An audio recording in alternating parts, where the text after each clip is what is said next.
it's not your job to turn yourself in. This man committed an armed robbery. Police did arrest him, but they forgot to put him in jail and came back for him 13 years later. Get ready, because this is the crazy story of the criminal the police forgot to put in jail, Mike Anderson. Mike's curious case started when he robbed a man at gunpoint.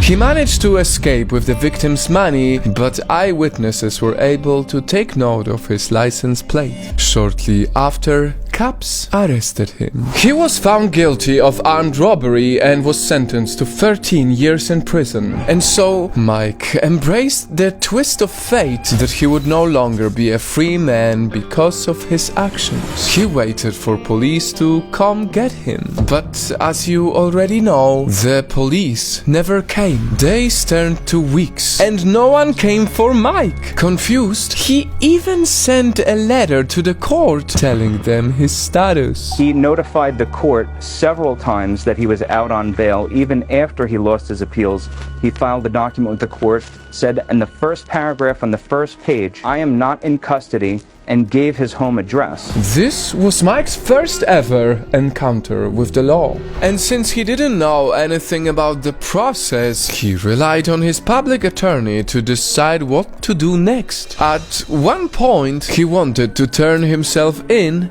but The thought crossed my mind, but once someone tells you, it's not your job to turn yourself in, it's their job, to come and get you, it's like, hey, well, I'm gonna enjoy every moment that I can. What Mike didn't know was that he was waiting for nothing. Cornelius Mike Anderson initially stayed out of prison because of a clerical error. The plot twist? The police somehow managed to ignore all of the signs telling them that Mike was free, including the very letter that came from Mike himself. They were convinced that Mike was already in prison for 13 whole years. This error meant that a convict was roaming the streets, all thanks to unbelievable mistake. But while Mike waited for them all those years, he decided to make his own plot twist. Got married, had kids, coached my son's Little League football. Mike reflected on his actions and decided that he will turn his life around. Jail or no jail, he mastered carpentry, he bought a home, he married his girlfriend and raised 4 kids. He even started his own construction company. And he did all of this in plain sight. I never feel like a fugitive, because a fugitive is someone that's running from the law. I never ran from law, I was there. Whether he was coaching his children's football team or volunteering at his local church, Mike never hid his identity. He hasn't been in trouble since that crime he committed in 1999. He became the exact opposite of what he was when he committed his first and only crime. He became an idolized, respected, and loved member of his community until finally... Streets were blocked off, they had on the gear, they had helmets, they had full riot gear, shields, AR-15s, everything. The police finally realized their mistake on the very day when he was supposed to be released from the jail. They raided his home and forced him out of his family's arms, who knew nothing about his past because he kept it a secret from them. It's just very hard. And I miss my husband very, very much. My kids miss their father. Mike was finally arrested and was told to serve the 13-year sentence in full. And you won't believe what happened next. Voices all around his community started to speak. This man has done what jail could never do to him. He is not a danger to society. We are much better off with a productive member of society than with another inmate. Many comments like this.